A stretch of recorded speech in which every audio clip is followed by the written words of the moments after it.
प्यारे बच्चों, पिछले टॉपिक में हमने पढ़ा था कि चुंबकीय क्षेत्र के कारण धारावाही चालक पर लगने वाला बल और उस बल की दिशा, जिसके लिए हमने उस बल की दिशा के लिए दो नियम आपको बताए थे। फ्लेमिंग के बाएं हाथ का नियम और दाएं हाथ की हथेली का नियम नंबर 2। उसकी सहायता से हम धारावाही चालक पर, जो कि चुंबकीय क्षेत्र में रखा रहता है, उस पर लगने वाले बल की दिशा को फाइंड आउट कर सकते हैं।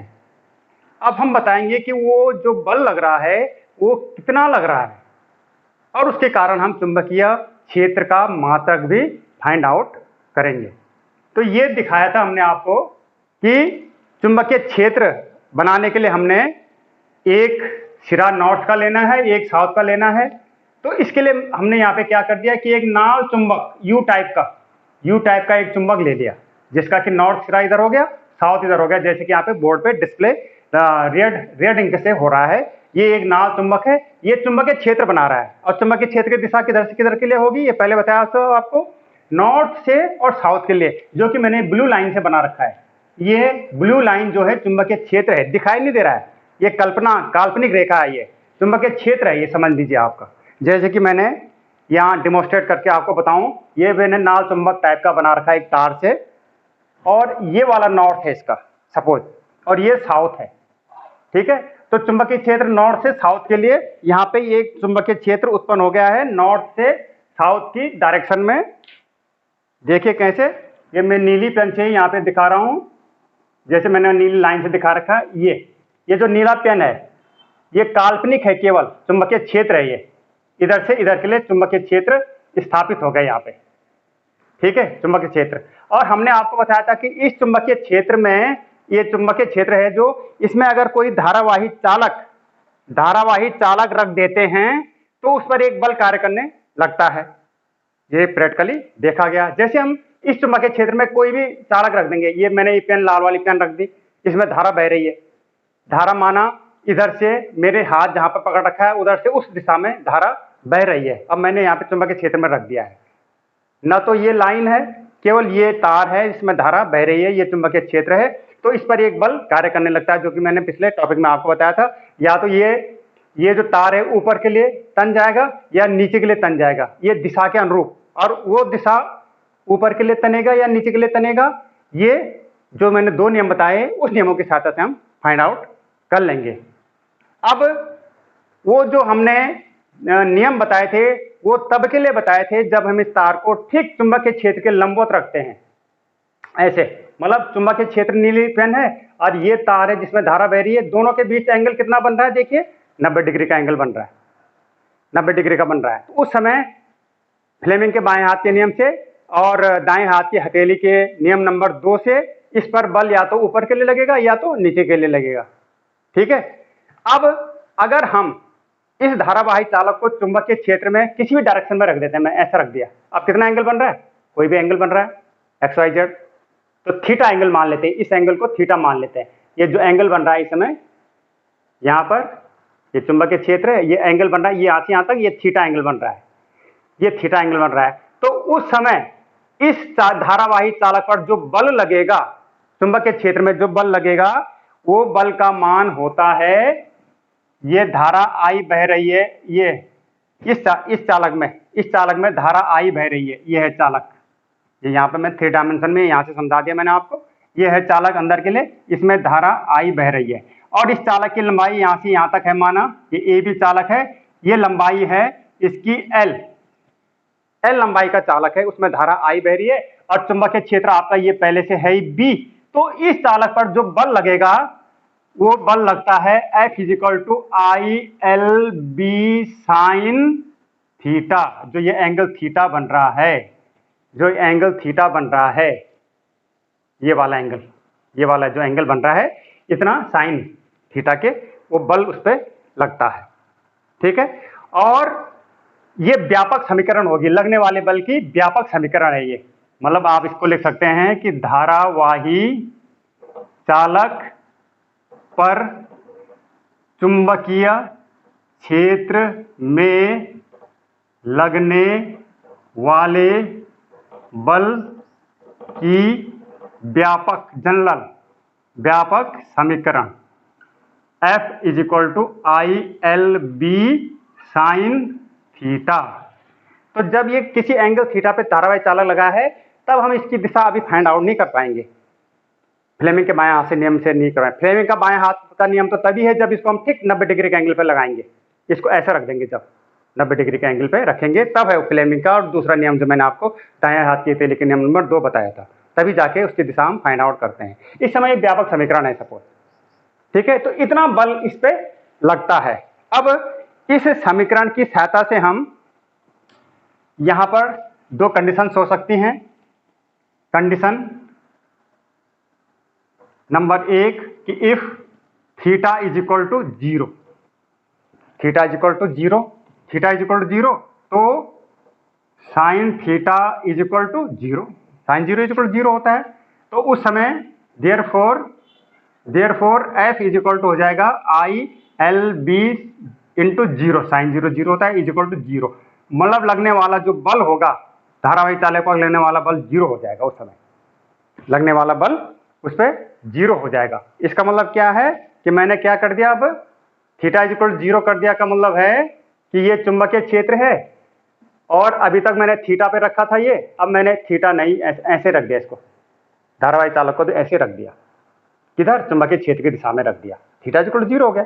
तो जब चुंबकीय क्षेत्र की दिशा में ये धारावाही चालक आ गया तो इस पर आपको भी बल नहीं लगेगा, इस पर कहीं ना तो ऊपर तनेगा, ये नीचे आएगा, इधर आएगा, उधर कहीं भी नहीं जाएगा, क्योंकि समीकरण बता रही कि इस पर अब कोई बल नहीं लगेगा।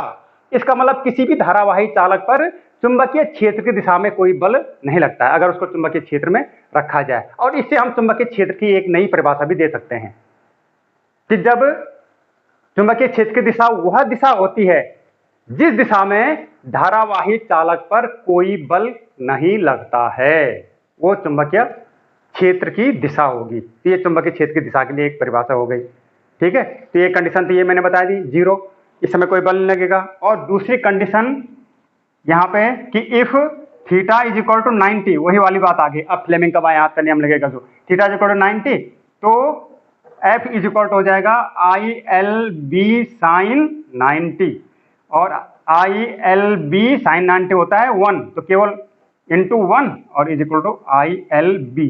इस समय जो बल लगेगा सबसे ज्यादा लगेगा, मैक्सिमम बल लगेगा इस धारावाही चालक पर जब इसको 90 डिग्री पे रख देते हैं।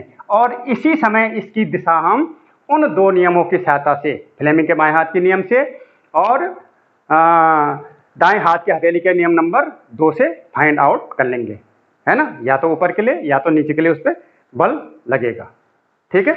तो इस प्रकार से अब हम चुंबकीय क्षेत्र की एक इंपॉर्टेंट जो राशि हम निकालने जा रहे हैं, चुंबकीय क्षेत्र का मात्रक, इसी समीकरण से, जो ये व्यापक समीकरण हमारे पास आ रही है, इससे ही हम चुंबकीय क्षेत्र का मात्रक निकालेंगे।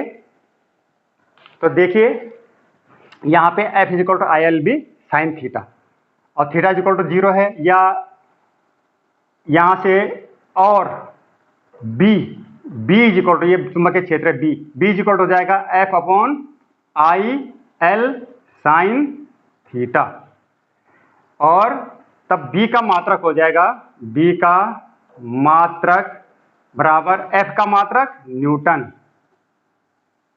बटे I का मात्रक एम्पियर इंटू L का मात्रक मीटर, और साइन थीटा का कोई मात्रक नहीं होता है, इसलिए B का चुंबकीय क्षेत्र का मात्रक न्यूटन प्रति एम्पियर इंटू मीटर। और चूंकि ये थोड़ा बड़ा सा नाम हो गया, ये मैंने आपको पहले बताया था, और फिजिक्स में यही होता है कि मात्रक जब थोड़ा सा बड़ा हो जाता है, MKS पद्धति में मात्रक बड़ा हो जाता है तो उसका एक छोटा सा नाम रख देते हैं समझने के लिए, जिसको कोई SI मात्रक कहते हैं, SI मात्रक। तो इसको हम टेस्ला कह सकते हैं, टेस्ला मतलब एक टेस्ला, TESLA, एक टेस्ला बराबर 1 न्यूटन प्रति एम्पियर मीटर, ये SI मात्रक है। ये टेस्ला वैज्ञानिक हैं, इन्हीं के नाम से ये टेस्ला नाम पड़ा है। तो एक टेस्ला बराबर, तो हम कह सकते हैं एक टेस्ला बराबर 1 न्यूटन प्रति एम्पियर इंटू मीटर, एक टेस्ला बराबर 1 न्यूटन पर एम्पियर इंटू मीटर। और इसका एक मात्रक और होता है, अन्य मात्रक, वो है गॉस। जो हमने गॉस की प्रमेय बताई थी, गॉस भी वैज्ञानिक के नाम से एक मात्रक होता है। तो एक टेस्ला बराबर 10 पावर 4 गॉस के बराबर होता है, एक टेस्ला बराबर। तो ये छोटा मात्रक है गॉस, टेस्ला बड़ा मात्रक है। हमारी पृथ्वी का चुंबकीय क्षेत्र बहुत ज्यादा होता होगा, बहुत ज्यादा चुंबकीय क्षेत्र होता है। तो हमारी पृथ्वी का जो चुंबकीय क्षेत्र होता है वो पृथ्वी का चुंबकीय क्षेत्र होता है 0.5 गॉस, इतना गॉस होता है।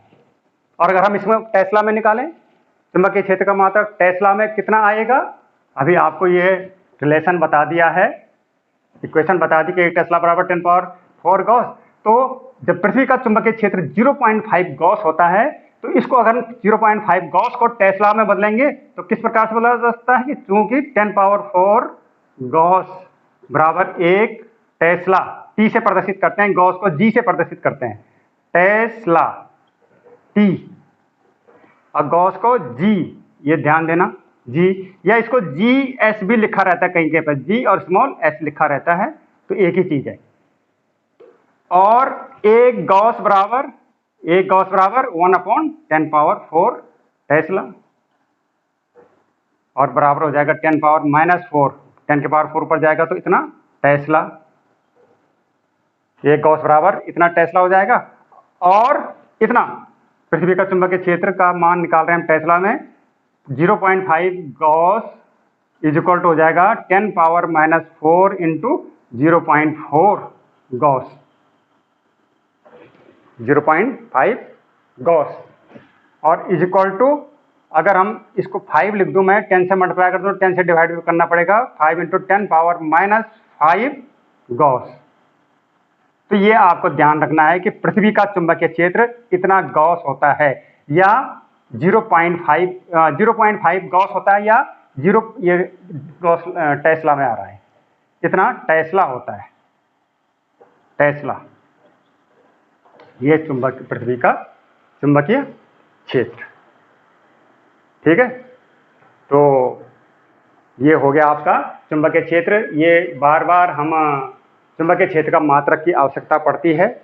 आगे भी अब जो वायर सेवर्ट के ने निकाला था कि किसी धारावाही चालक के चारों ओर चुंबकीय क्षेत्र जो हम मेजर कर रहे हैं उसका मान हमेशा न्यूटन पर एम्पियर मीटर, आगे जाके आप देखेंगे जब हम चुंबकीय फ्लक्स पढ़ेंगे तब इसका मात्रक, चुंबकीय क्षेत्र का मात्रक कुछ और होता है, वेबर पर मीटर स्क्वायर आएगा।